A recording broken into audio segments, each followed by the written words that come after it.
Welcome, everyone. It's the Crypto Lark, and I'm super excited to have back on the show Rob from Horizen. Rob, welcome back.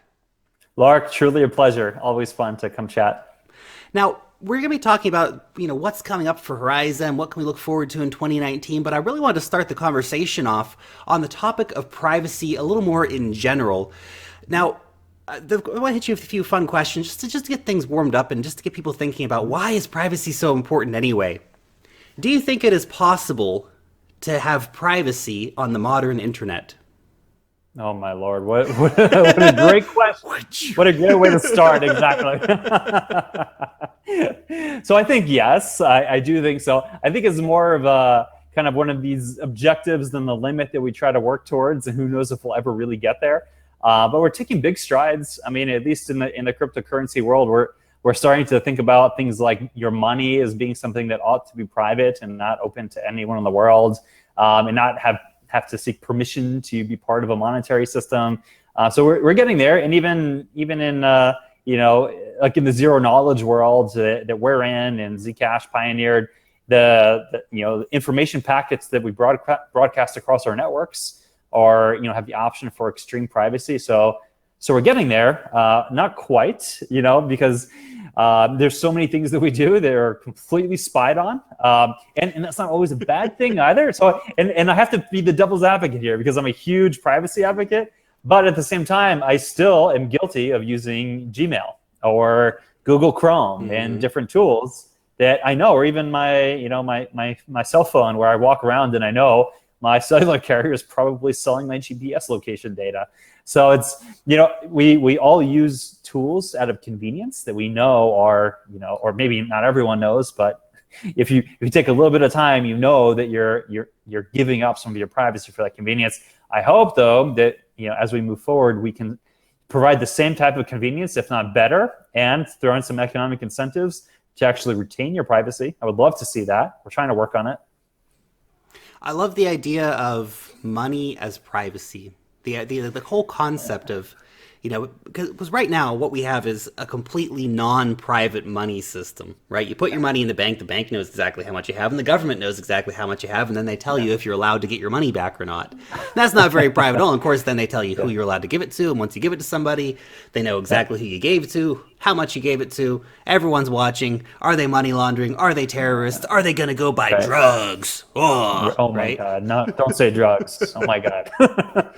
I know, right? It's absolutely crazy. There's all these levels actually of privacy too.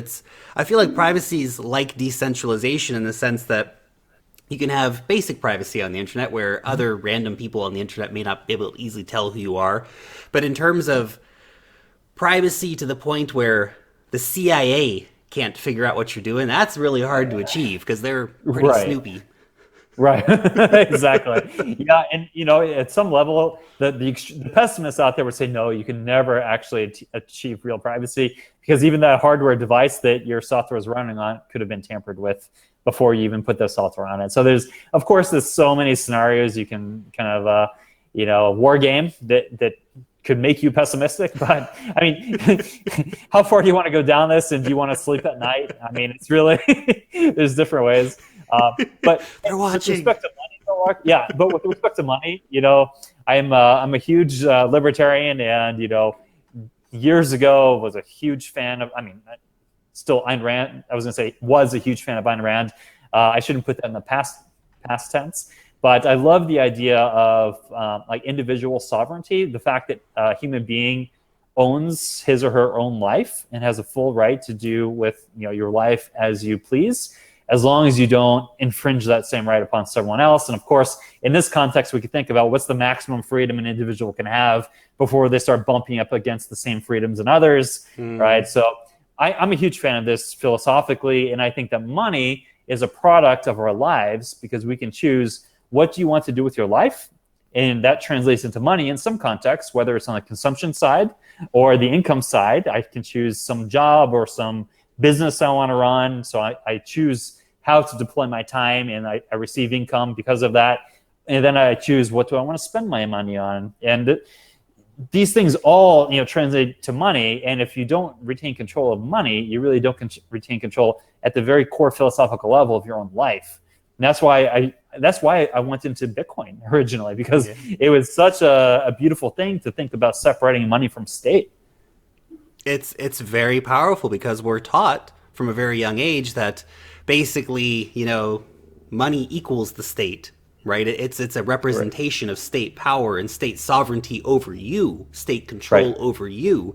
And we're hedged into these basically arbitrary geographical zones where certain dollar or certain monetary systems prevail, and in other geographic areas they're screwed by those same monetary systems. That's a different conversation, perhaps. I want to ask you this question though, because when you tell a lot of people about privacy, there's this motto that seems to be repeated by the media, and then people go out and repeat that very same motto. I've got nothing to hide, so I have nothing to fear. Right? So I don't really need all this privacy stuff anyway. What would you say to people who say that? Great question again, and there's really no good answer. Right? I've heard great analogies where people say, "Hey, why do you even put window shades on your house if you have nothing to hide? Let anyone look into your house." I mean, we could throw out analogies to try to convince people emotionally that this is a good thing, but at some level, you're going to come up against people that are just so opposed to it. No matter what you say, you're not going to convince them. They're going to always point at an extreme scenario like, well, look at these terrorists. Do you think the terrorists deserve privacy? If you allow privacy for this thing, if you don't double check what people are doing with their bank accounts, they could do all of these horrible things. Mm-hmm. They could do human trafficking, and of course you could always argue on one extreme or the other. And on the same hand, we can say, well, hey, look at all the dictatorships in the world where they oppress human beings today. Yeah. And they're doing it largely because they control the money supply. And this means that they can control the military, the police, and all these things. So, it really depends. I think that people come at this question always with some prior belief, and good luck trying to convince them otherwise. But, my thing is, if you don't see that human beings have a right to privacy, I think there's something wrong with you. And maybe you're too pessimistic, because really most human beings are good. I'm always shocked when I hear this, extreme pessimism. But, people think, they kind of proclaim people are inherently evil and we can't trust them. Well, then you always have to ask, are you one of these evil people? Why do you say that? If you're not, why do you assume I am and all of these other people are? I think it's quite obvious that most human beings are generally good and not up to any, nefarious end to hurt others. So, to think that you don't have a fundamental right to privacy, I think is crazy.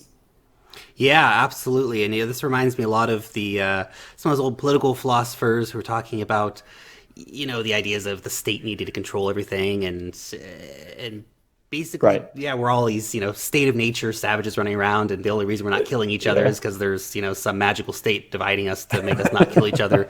But it's just not the case. It's not, like I said, I don't think we're inherently evil. I think we're inherently good.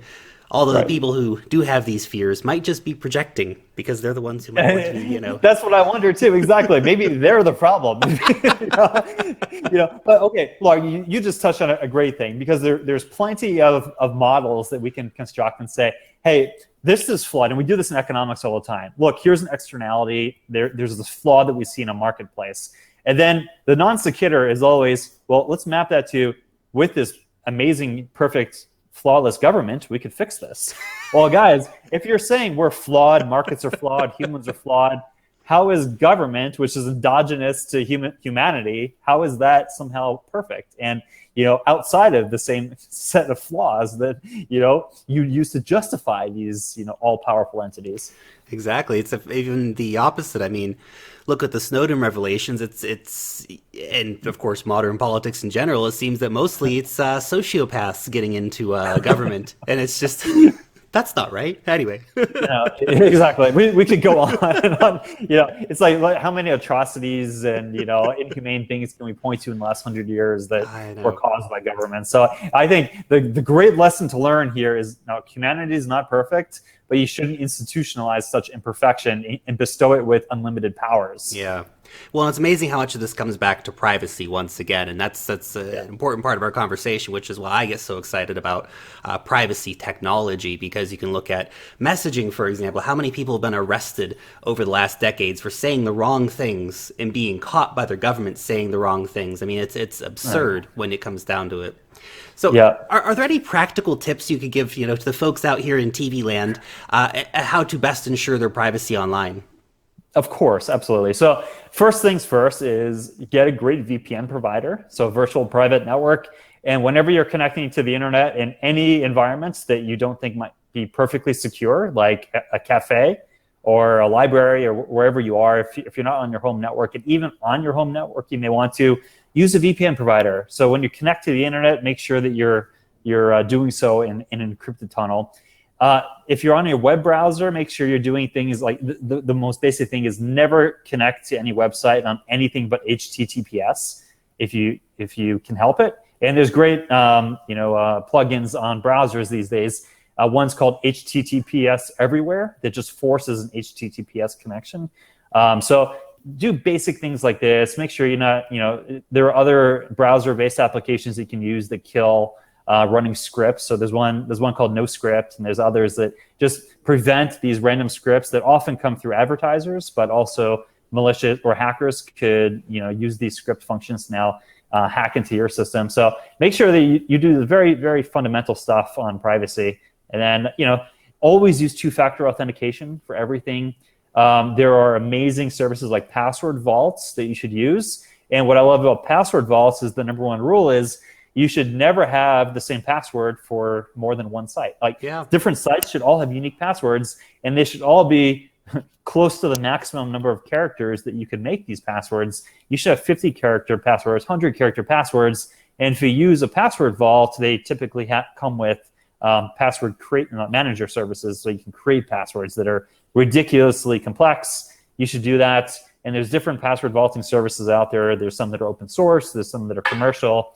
But just using any one of them is better than using none of them. And use two-factor authentication, and do not use your mobile device as your second factor for authentication, because there are all these different types of attacks, like a SIM attack, where these criminals will call your cell provider, pretend that they're you, and transfer your SIM or your number to their SIM card, and therefore hijacking your phone number, and then they'll use this to password reset on various accounts for where you've given them your phone number. Such an American thing. It's wild. It doesn't really happen in other countries. Yeah, exactly. So, I mean, we can go on and on about computer security, but just the basics will solve 90% or more of your problems, and everyone should do the basics. Yeah, and get yourselves a Ledger Nano S, guys, or Ledger Nano X. I guess the new one is coming out, because you can actually back up your Gmail accounts and things like that on a two-factor authentication using a hardware device, which is prevents any new devices from accessing your account. So also pretty powerful stuff. Now, one thing I do hear about privacy coins, and this is, we're going to start segueing our conversation now into talking about Horizen, is I see people being worried that at some point governments are going to crack down on privacy coins, and that they're going to say, well, people can't use privacy coins, people can't buy privacy coins, therefore anything that's got privacy tech enabled, it's banned. Do you think you can see that happening in any countries, and can governments really stop it? So no, they can't really stop it, but yes, they could cause a lot of harm. So especially because a lot of people get into the space because they're either investing, or maybe they park some of their assets in here, maybe not even looking for some huge gains, but just parking some other assets. And governments can harm the value of your assets. So they can never make, say, like a cryptocurrency go away, because these are distributed peer-to-peer systems. But still, they could destroy a marketplace, and they could wipe out 80% of the market value. So we shouldn't be callous and say the governments could do nothing. I do think that regulatory risk is probably the biggest risk that we face as an industry. So the way that we look at it is we want to practice privacy responsibly, right? It's like practicing safe sex. Practice safe responsibility, or I'm sorry, responsible privacy. So we want to make sure that people understand how to use these systems, do it like we promote the social good that can come with this stuff. We don't want to promote nefarious activities, of course, but the technology is out there in the wild, and what can you do about that? We would much rather have open dialogue with regulators and try to really dispel any misconceptions, so they realize, hey, we're good people. We're trying to empower individuals around the world, And really, we're focusing on so many philanthropic use cases, or bringing people who are disenfranchised from financial systems, economic systems, communication platforms, and bringing them into the modern world. There's so much social good that comes with it. I think it would be a huge mistake to try to crack down. Now, crackdowns could happen, but I don't foresee a ubiquitous global crackdown. You're going to see, for sure, some countries have already, say, banned Bitcoin. I think is just very, very premature and, unsophisticated of a position to take. But not every country is banning Bitcoin, and it takes maybe there's a little bit of jurisdictional arbitrage here for humanity. Is that it's a good thing that maybe we have many different governments instead of one big government that can decide everything unilaterally. I can't imagine a world where the entire world just says, "Hey, this technology is illegal," because there's so much good that comes from it. Yeah. Well, and it comes back to an earlier point that we made that, remember, the people in government are just people when it comes down to it, and they're fallible and all these different things. And you look at like congressional hearings sometimes where they're talking about certain things. They have no idea what's going on. They're really most of them are totally lost. And I feel for them. They're trying to represent a district and make federal policies, and they have to know about 1,000 different topics, et cetera, et cetera. So I get that it's difficult, but they're more likely to make decisions based on the fear in the media, right? And the media comes out, and you see like what happened the other day with this Norwegian kidnapping case where they're asking for Monero, right? Well, okay, that's a bad PR thing for crypto because kidnapping is a multi-billion-dollar global industry, unfortunately. And one time they ask for Monero, everybody's got to talk about it. Exactly. Versus every time when they ask for a pallet of US dollars or a bag of US dollar, right? No one talks about that. That's just expected. That's right. But US dollars not the bad guys. Anyway, now let's there's a lot of exciting things happening at Horizen right now, and it's really cool to see how you continue to develop, how you continue to move forward. And so let's talk about a few of the things here. Side chains. So this is on the roadmap for 2019. Tell us about the side chains and why it's such an important feature to be bringing into Horizen. So I think side chains are one of the most exciting things we're doing right now. And the way we're bringing side chains to market, it's the first truly decentralized side chain model or architecture to hit the marketplace, in the sense that anyone in the world can do it. They're permissionless. So you could launch a Horizen side chain without asking us permission, which I think is the key thing. But also, we don't have these centralized trusted nodes that are required to run the sidechain services. So instead, we have a marketplace where you can bid for, many of our very large node networks now run your sidechain. So this is the elegant thing, is that there's no central set of nodes or servers that are required to run this, say versus like the Lightning Network or some other sidechain system. So that's important. And the way that I view this is, if we do this right, the way that I see the industry has been evolving has been sort of like in the early days of networking, where you would have all these different companies setting up their own private intranets. And then one day they realized that, hey, well, it's actually better for us to plug into the public internet.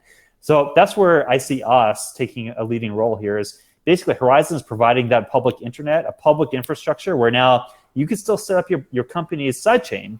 For instance, instead of running your own siloed blockchain where you're separate from the world, you use maybe IBM's Hyperledger solution. Instead, you could use our open source. Hyperledger is open source. Don't want to misconception there, but you can plug into our public infrastructure instead of just building your own company one, this independent, like in its own silo.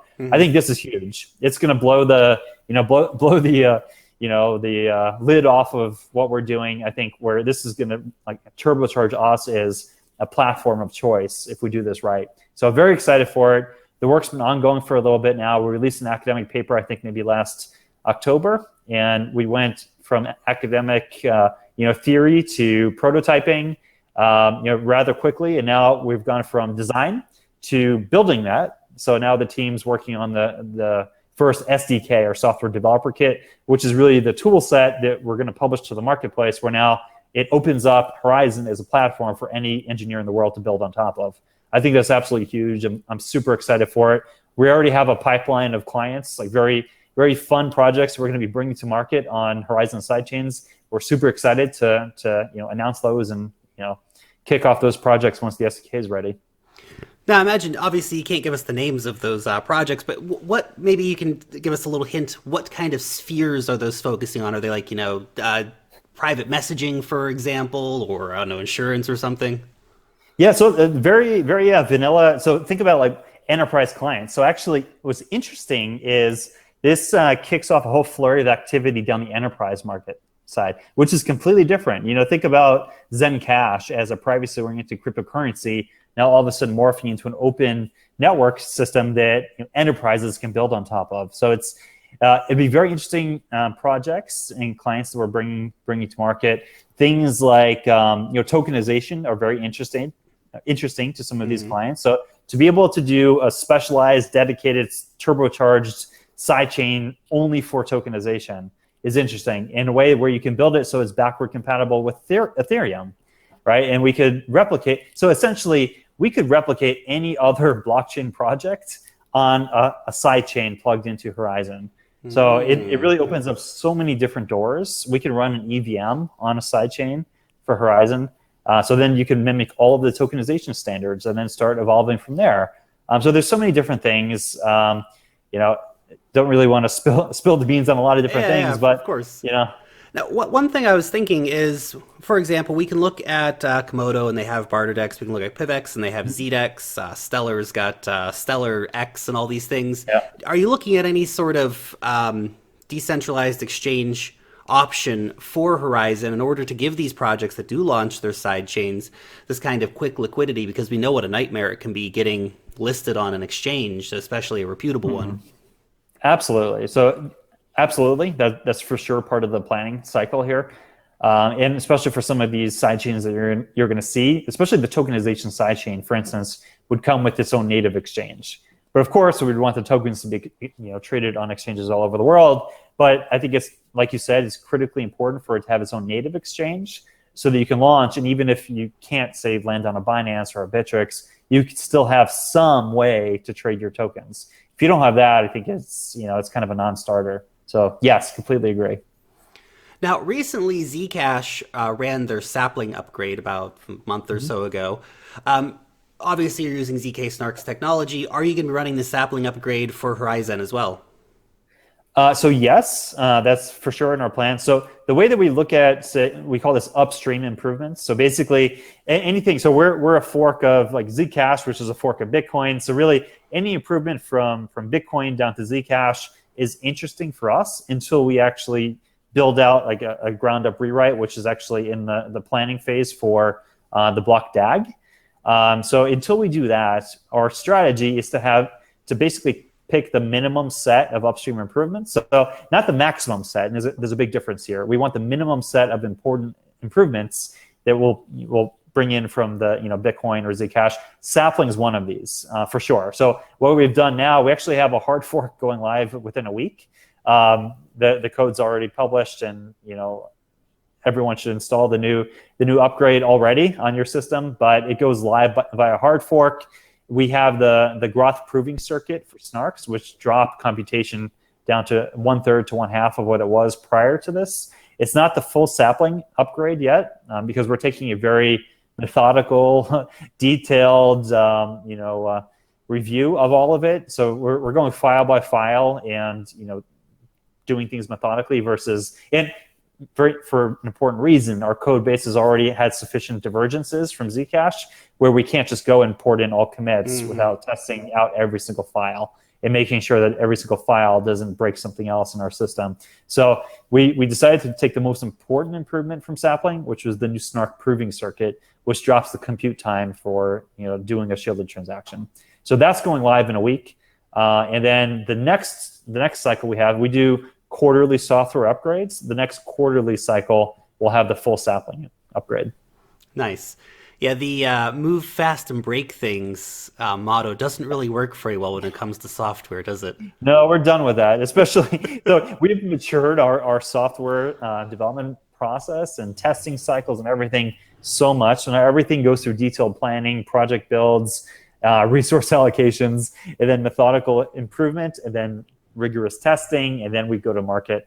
So we're done with what I told our team is I want 2019 to be the most boring year of our operations ever, I want us to have a super exciting technology deliverables, but I want it to be done in a very, very, very boring way. And that's what I'm really excited for. We're getting boring, and that's fun. So, I love the yeah. you know, the weirdness of that comment. We're getting boring. It's gonna be really fun, guys. Just so much No, coding. but from where we've been in the last 2 years, it's just been crazy.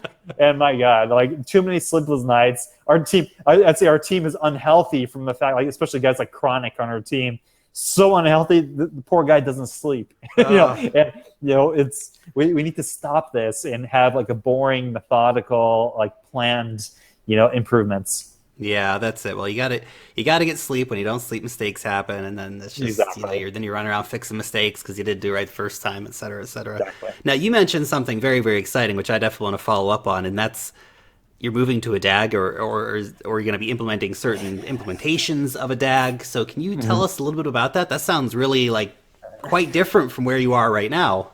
It's huge, yeah. So I think that there's some very important things to have a success. This is the most competitive industry in the world, in my opinion, and there are some critical success factors that will make a project either die or stand out over time and succeed.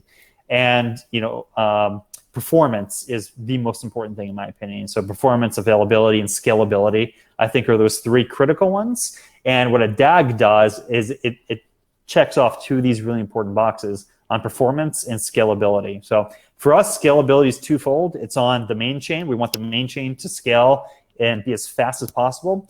And we think DAG is an excellent solution for that. And the second important thing for scalability is our sidechain architecture. So we have kind of a hub and spoke architecture. So instead of trying to force everything through a main chain, you can now do specialized side chains that kind of scale and do their own thing. But the DAG is a critical piece of this, in my opinion. And the way we have it right now, we announced it last year with an R&D project with IOHK. That was a very successful project, and we have preliminary prototype that IOHK delivered. But a prototype's not enough, and it takes a lot of effort to go from prototype to production level system, and especially a production level system that incorporates, say, the other R&D that we're building right now, like our sidechain SDK. So we have to modify the core software to accommodate our sidechains. Now imagine, we can't just grab an IOHK prototype and launch it. We have to, do a ton of work to make it compatible with what we have. And there's also improvements to the prototype that we want to introduce. So the way we have this listed right now is a stretch goal for 2019, meaning that we have very important deliveries, and we hope that if everything, you have like an outcome distribution of deliveries, and if we, perform really well and we can get to like the tail of that outcome distribution, we want to commit to the DAG. But what I'm thinking about doing is actually really turbocharging this, because I think it's such an important project, and actually pushing the team to make this a core deliverable for 2019. Now, this is a little controversial within the team because we have very limited resources, and we would have to make a serious commitment here and make this one of our top priorities. I'm thinking about challenging the team and bringing it up to the rest of the team to see how they feel about it and see how the community feels about it. But for me, this is one of the most important projects. If we do DAG plus sidechains, what we're bringing to market is truly unique and could be that massive scaling solution that makes us kind of the distributed network alternative to the internet that we want to be one day. Yeah, I mean it's like you said, scalability and all these different things. It's competition. It's so competitive right now, and there will be a time when it's not one blockchain to rule them all, but there will definitely be a reckoning of blockchains where we've got, let's say, 50 different blockchains even that's kind of, they're there and they capture most of the business.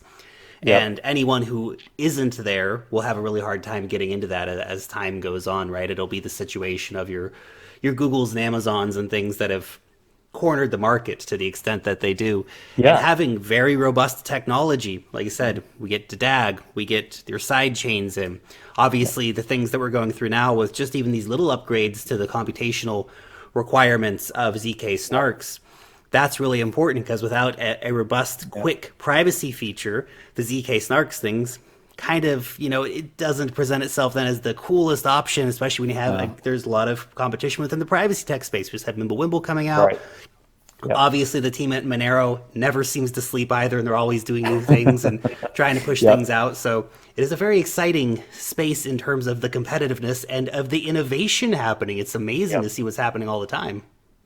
Yeah, but I view this as a massive race because it's not like there weren't different communication protocols from TCP/IP, but TCP/IP won at the end of the day, and everyone builds on this network protocol. So you don't want to be left behind. You don't want to be complacent, and as a project, and this is where we challenge all of our engineers and our team. Actually, our lead engineer Alberto Garofolo was challenging me, saying we actually need to do something even more disruptive, more to be truly competitive. So that's where actually it was really from motivation from him, where he was pushing us to be more disruptive, where I'm thinking we need to really accelerate the DAG work.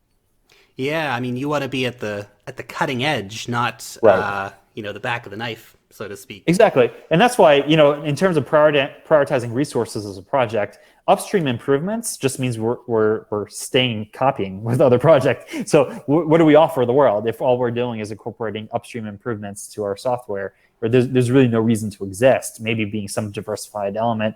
But really, we need to be disruptive. And we need to really think deeply about being disruptive and truly think about the end goal. Where do we want to be in 10 years, 20 years? Yeah, that's it. I mean, it's amazing to have these other teams working on things like, thank goodness for the team over at Zcash and all the work that they've done. That's amazing, right? And there's no Absolutely. reason it's an open source technology community. There's no reason you can't look at that and go, well, you guys have done amazing work. We see value in implementing that here, but at the same time, you want to get to the point where people are going, "Ooh, what's Horizen doing? Can we take some of Right. what they're doing and Exactly. implement it in ours?" And that's when you get on that bleeding edge of the technology sphere when other people start copying you. So Exactly.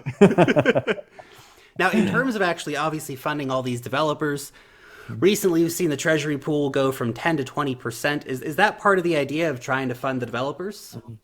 Absolutely. So what we've done, this has been 2018 was an amazing year and a horrible year all at the same time. We went through the first 6 months of the year, despite the market collapsing, we were actually gaining in value and gaining market share. It was wonderful. We were progressing so nicely, and we budgeted at the beginning of the year with all this project roadmap. It was wonderful. And then the 51% attack happened to us in June, and since then we lost some key investor support, where instead of improving relative to the market, we started tracking the market down. First a shock with the attack, and then tracking the market down ever since. And we've, our budget's been cut basically because our budget's in Zen, the 10% treasury pool, and our budget's been cut like 80 to 90%. So we've had to go through some serious, cutbacks on our team. So first we cut everything discretionary, no events, we cut paid integrations and, partnerships, which made us, scrappy in that front, but still we had to then cut into the team members. And we've executed 4 rounds of team cuts, which has been really painful. Very painful. It was horrible. Like we're bleeding in the red for maybe so much longer than we should have because we were so reluctant to cut good people. So that was very unfortunate. And, our leadership team has gone without pay so much throughout the last 6 months and year. And we finally got to the point where we had to start cutting. So we cut 4 rounds of team cuts. We cut all discretionary expenditures, and we hit a level where if we kept cutting, the next round was, okay, we have to shut down key projects. Like we have to shut down maybe any DAG ambition or sidechain ambition and just kind of coast and lay off key engineers who are building hard right now.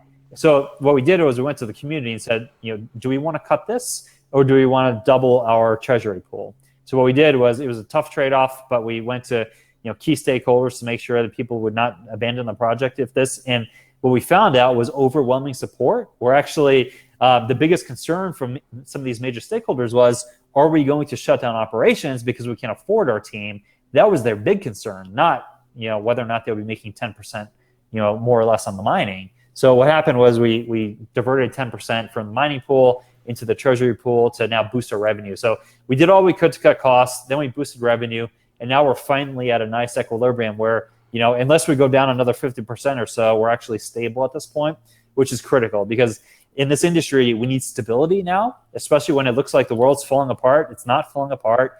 We did everything we can to make the project stable, and that's where we are. And now we're sitting in a comfortable position where we can actually sustain this project and keep delivering. And you're seeing this with our deliveries. So like we just delivered Sphere by Horizen in December, and now we're going to be delivering a sidechain SDK, hopefully, within a month. And we keep on delivering, and I think that's critical. There are many projects. I'd say most projects out there of the thousands just shut down. They close shop, or they're just sitting there hibernating. We're not going to do that. So we fought this every way we can, and now we actually have a really good compromise, and we're nice stability, and we can keep pushing forward. Now, you guys do Equihash mining, is that correct? We do. So you're not the dominant coin on the Equihash algorithm at the moment. I think it'd probably be Zcash, I'd imagine. Exactly. Now, it is. With the recent Ethereum Classic 51% attack, obviously it wasn't the dominant coin on the ETH hash mining. So what steps are in place to try and ensure there's not going to be another 51% attack on Zen? Great question. So actually, after the last attack, within a 3-month window, we modified our software. We actually added a second check to the longest chain rule, or the original Bitcoin Nakamoto consensus, where it's not just the most accumulated proof of work or longest chain that wins. That's the first check. The second check is if a nefarious miner were to try to launch a 51% attack and submit a whole sequence of delayed blocks to the network, which is how they do these attacks, we assess a penalty to these delayed blocks, which then rejects that chain as valid truth. So we have a more robust security standard at our core now for consensus than just pure Bitcoin consensus, which I think is key. And I'm actually kind of shocked that there aren't more projects that are adopting this. I get it. It's new. We only introduced it, I think maybe it was in October, we introduced it like in production.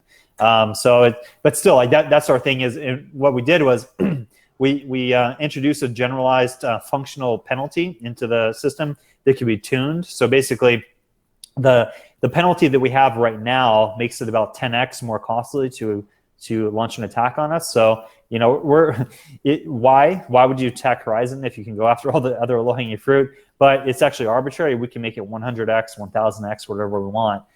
So if we think that we're ever at a point where we're vulnerable again, we can always, 10x the 10x that's already there. So I think this is something everyone should do. Like, what doesn't make sense to me is the idea of, Bitcoin was the first blockchain out there, and that's awesome. I love Bitcoin. But we can still keep innovating. You don't just have to take that consensus as gospel. Let's keep trying to improve everything. So at least for the consensus. Are you saying the white paper is not a religious document that needs to be followed to the letter? I still give it to my students that way and make them all read it. But it's I still think we should still be improving on everything. Question everything always. Never get complacent. And I think that's the best thing about a fully competitive marketplace is, the marketplace forces us to question everything. But at least in that one domain, we innovated, I think, quite significantly. It's a minor change to consensus, but I think a really powerful change. Very, very cool. Rob, I think we're going to finish it up there. This has been a really awesome chat. Privacy, Horizen, what's happening. So thank you so much for taking the time to come and sit down and tell the community about what's been going on. Thank you, Lark. I appreciate it. It's always fun. Thank you.